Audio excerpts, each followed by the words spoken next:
À 6h25, l'écho et vous, Thomas Soto. Et Axel de Tarlet, la France est toujours dans la course pour gagner le mondial de foot. Axel, quelles conséquences économiques cela pourrait-il avoir? Axel, vous nous avez déniché des études qui montrent que le mondial, oui, peut avoir une réelle influence sur l'économie. Ça pourrait faire repartir la croissance ou là, faut pas rêver? Alors non, là, faut pas rêver. Les études entre croissance et gagner le mondial ne sont pas concluantes. Alors c'est vrai qu'en 98, quand on avait gagné le mondial, la France avait une croissance très forte de 3%, mais à l'époque, il y avait une conjoncture exceptionnelle, ce qui n'est pas le cas en ce moment.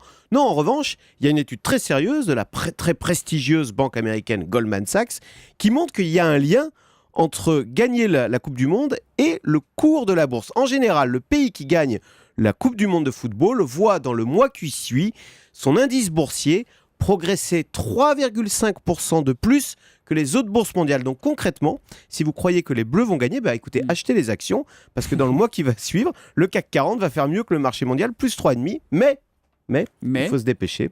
Parce qu'au bout de 3 mois, et tant mieux, ça montre que tout est normal, ce gain disparaît. C'est-à-dire que la bourse redescend et retrouve la moyenne mondiale. C'est donc la banque Goldman Sachs a montré que ça avait toujours marché depuis 1974. Il y avait toujours eu, à chaque Coupe du Monde, un effet bourse pour le pays vainqueur. Sauf il y a eu une exception, c'est en 2002 pour le Brésil, mais qui à l'époque était en pleine récession économique. Mais vous savez, c'est normal parce qu'il y a beaucoup de psychologie chez les boursiers. Il y a même des études qui montre que quand il fait beau, eh bien la bourse se porte mieux que quand il pleut. Voilà qui est rigoureux et strictement économique. Ça veut dire à l'inverse, Axel, que pour les pays vaincus, la bourse peut flancher, peut se casser la figure? Ah bah oui, voilà. Donc c'est ce que montre, c'est l'autre volant de cette étude.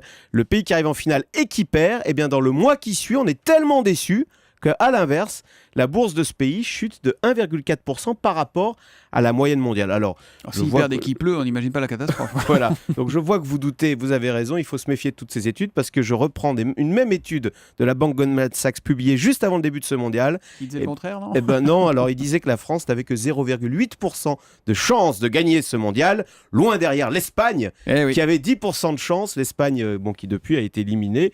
Alors du coup, et maintenant, écoutez, je ne résiste pas au plaisir de vous livrer la cote de l'équipe de France. On n'est plus à 0,8%, j'espère. Voilà, on est bien devant, on était dixième équipe favorite. Eh bien, ce matin, chez les bookmakers à Londres, alors c'est pas terrible, enfin c'est pas mal. Nous sommes 5e équipe favorite pour gagner ce mondial. Alors derrière, les Pays-Bas, l'Allemagne, l'Argentine et le Brésil qui restent favoris. On est moins bien coté que l'Allemagne. Ça veut donc dire que vendredi, eh bien, l'équipe favorite, c'est l'Allemagne face à la France. Toujours bon d'être les challengers. Nous sommes les challengers. Absolument. Et on va faire mentir toutes ces statistiques. On va faire mentir Goldman Sachs. Oui, monsieur. Axel, on vous retrouve à 7h10 dans le Zoom Echo. De quoi parlerons-nous? Alors, du Club Med, puisqu'il y a une bataille boursière qui vient d'être déclenchée par un homme d'affaires italien qui veut racheter le Club Méditerranée.